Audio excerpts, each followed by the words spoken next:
નમસ્તે વિદ્યાર્થી મિત્રો, તક્ષશિલા વિદ્યાપીઠ દ્વારા ચાલતા ઓનલાઈન લેક્ચરમાં આપનું સ્વાગત છે. વિદ્યાર્થી મિત્રો, આજે આપણે ધોરણ 6ની અંદર વિષય સંસ્કૃતમાં પાઠ નંબર 4 સંખ્યા છે એ ભણીશું.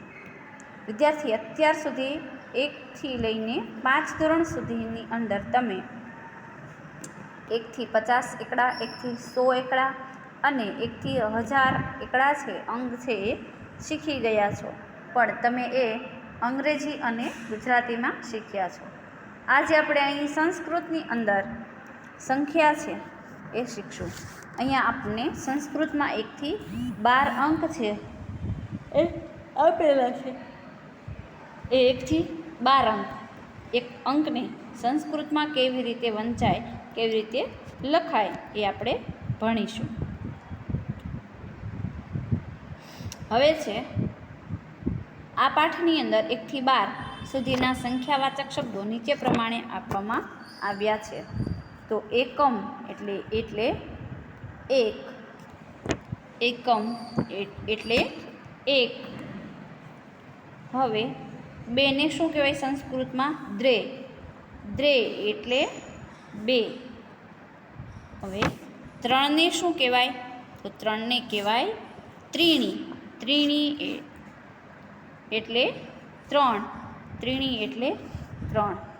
હવે પછી છે 4. તો 4ને સંસ્કૃતમાં ચત્વારી કહેવાય. શું કહેવાય? ચત્વારી. ચત્વારી એટલે 4. એને શબ્દમાં આવી રીતે લખાય, ચત્વારી એટલે 4. હવે એની પછી છે 5. તો 5ને સંસ્કૃતમાં શું કહેવાય? તો પચ, પચ એટલે 5. હવે એની પછી આવે કયો અંક છે 5 પછી? તો કે 6. તો 6ને સંસ્કૃતમાં કહેવાય ષટ. એની પછી છે 7. તો 7ને સંસ્કૃતમાં કહેવાય સપ્ત. એની પછી છે 8. તો એને સંસ્કૃતમાં કહેવાય અષ્ટ. એની પછી છે 9. તો 9 એટલે 9, 9ને 9 જ કહેવાય. એની પછી છે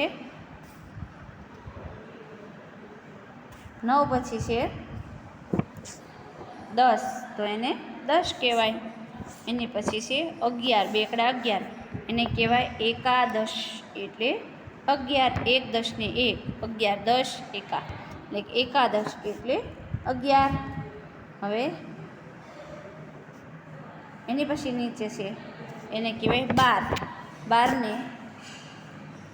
12ને સંસ્કૃતમાં કહેવાય દ્વાદશ. દ્વાદશ એટલે 12. હવે આપણે ફરીથી એક વખત ક્રમમાં છે એ બોલીએ. તો અહીંયા એકમ એટલે 1, દ્રે એટલે 2, ત્રીણી એટલે 3, ચત્વારી એટલે 4, પચ એટલે 5, ષટ એટલે 6, સપ્ત એટલે 7, અષ્ટ એટલે 8, 9 એટલે 9, 10 એટલે 10, એકાદશ એટલે 11 અને દ્વાદશ એટલે 12. વિદ્યાર્થી મિત્રો, તમારે 1થી 12 જે અંક છે, જે સંખ્યા છે, એ સંખ્યાવાચક શબ્દોને તમારે કંઠસ્થ કરવાના છે, એટલે કે મોઢે બોલવાના છે. એકમ, દ્રે, ત્રીણી, ચત્વારી, પચ, ષટ, સપ્ત, અષ્ટ, 9, 10, એકાદશ અને દ્વાદશ.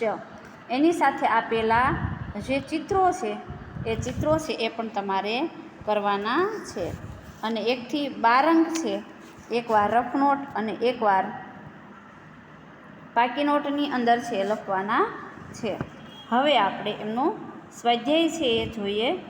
તો સ્વાધ્યાયની અંદર પહેલો પ્રશ્ન તમને આપેલો છે કે નીચેના પ્રશ્નોને અંકોને શબ્દમાં લખો.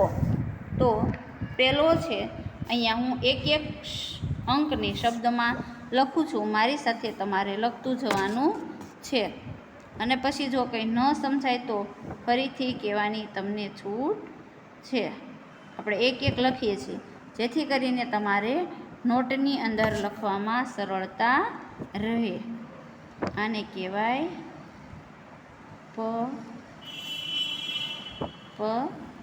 ચ એટલે 5. હવે એની પછી છે 1 એટલે એને કહેશું આપણે, સોરી વિદ્યાર્થી મિત્રો, બે કહ્યું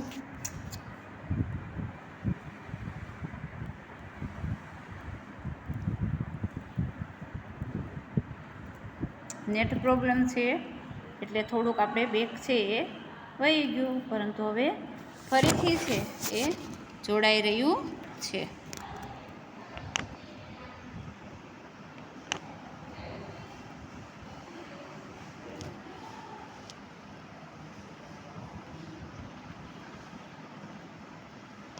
હવે ફરીથી આપણે લઈએ. પહેલાં આપણે લખ્યા ચ.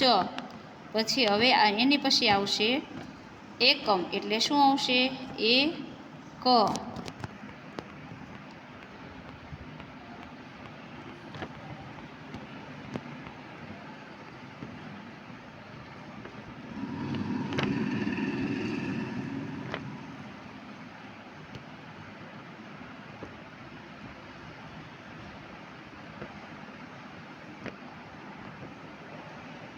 એકમ એટલે 1. હવે આપણે ફરીથી છે એ લખીએ તો પહેલામાં આવશે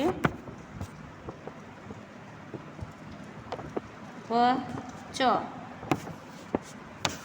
5 છે. ઇંગ્લિશમાં કહેવાય, સોરી, સંસ્કૃતમાં કહેવાય ચ. એની પછી છે તો ત્યાં આવશે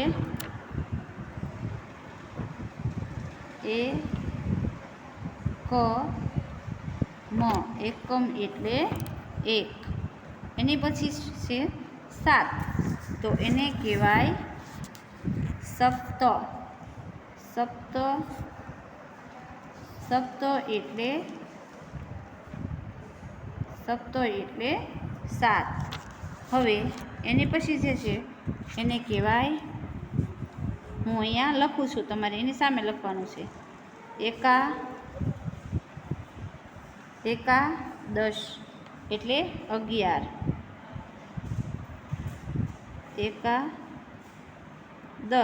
એટલે 11. હવે એની પછી છે એને કહેવાય દ્રે. દ્રે એટલે 2. દ્રે એટલે 2. એની પછી છે એને કહેવાય 9. એને 9 જ કહેવાય એટલે આપણે લખીશું 9. હવે એવી રીતે બાજુમાં જે છે કોષ્ટક એમાં 8 છે તો એમાં લખવાનું અષ્ટ. અજગરનું અ, શ અડધો અને ટ, અષ્ટ. એની પછી છે 4 તો એને લખવાનું ચત્વારી. એની પછી છે 6 એટલે એમાં લખશું શ ટ. એની પછી છે 10 તો લખશું 10. એની પછી છે ત્રીણી એટલે આપણે લખશું ત્રીણી એટલે 3.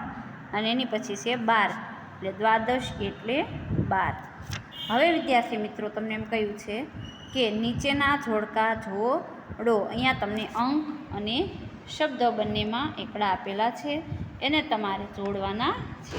તો આપણે જોડીશું. પચ એટલે 5. ફરીવાર આપણે જોડીએ તો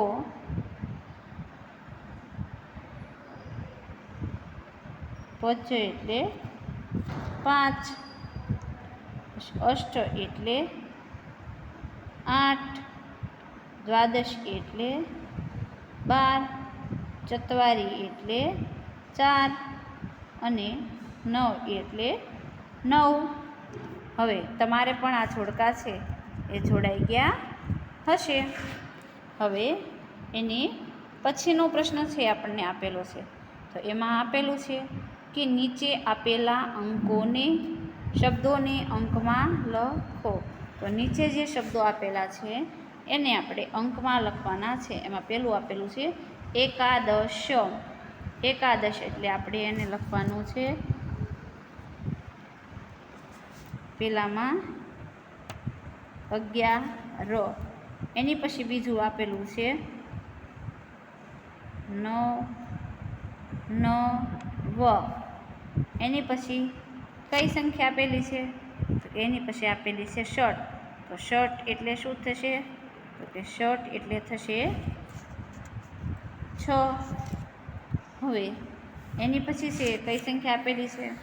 તો કે એની પછી આપેલી છે અષ્ટ. તો અષ્ટ એટલે થશે 8. હવે એની પછી કઈ સંખ્યા આપેલી છે? એની પછી સંખ્યા આપેલી છે એ છે પંચ એટલે કે 5. આવી રીતે તમારે પણ તમારી ચોપડી અને રફ નોટ બંનેમાં એક વખત છે એ લખવાનું છે. હવે તમને કહ્યું છે કે નીચેની પ્રવૃત્તિઓ કરો અને ક્રમમાં સંખ્યા જોડીને ચિત્ર પૂરું કરવાનું છે. હવે કૌંસમાં હવે આપણે એને પહેલાં ચિત્ર છે પૂરું કરીએ તો અહીંયા જોવાનું છે કે કયું ચિત્ર બને છે. તો કે 1, 2, 3, 4, 5.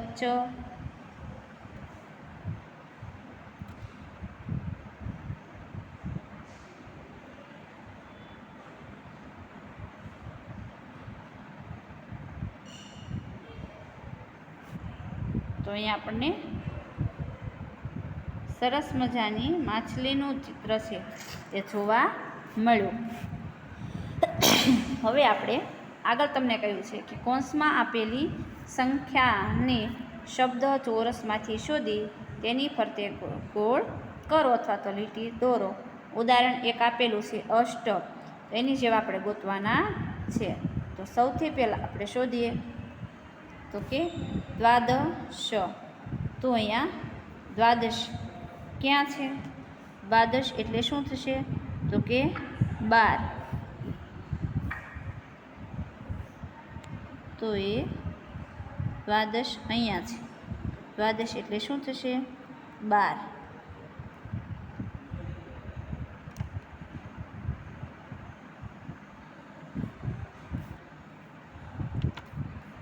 તો દ્વાદશ એટલે અહીંયા આવી જાય છે. દ્વાદશ એટલે 12.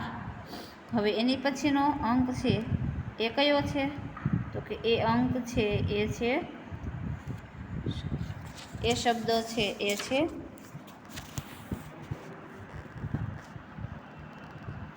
10. તો 10 છે એ અહીંયા આવશે 10.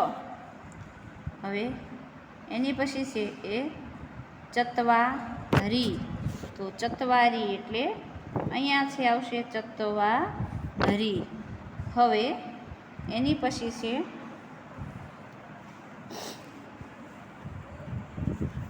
9. તો 9 છે એ પણ અહીંયા આવશે. હવે એની પછી છે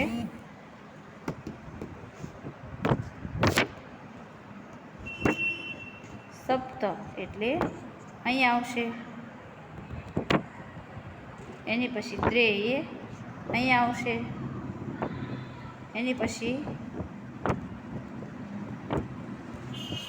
પચ્છ એ આની નીચે આવી ગયું છે. એની પછી આવશે આ બસ. તો આવી રીતે તમારે પણ ચોરસમાંથી શબ્દો છે એ ગોતીને એના ફરતે લીટી કરવાની છે.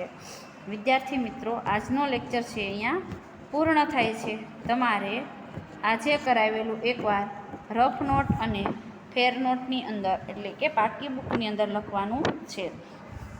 એ પહેલાં ફરી એકવાર આપણે બોલીએ. એકમ, દ્રે, ત્રીણી. એકમ એટલે 1, દ્રે એટલે 2, ત્રીણી એટલે 3, ચત્વારી એટલે 4, પચ્છ એટલે 5, ષટ એટલે 6, સપ્ત એટલે 7, અષ્ટ એટલે 8, 9 એટલે 9, 10 એટલે 10, એકાદશ એટલે 11 અને દ્વાદશ એટલે 12. વિદ્યાર્થી મિત્રો, હવે પછીના લેક્ચરમાં આપણે ફરીથી મળીશું.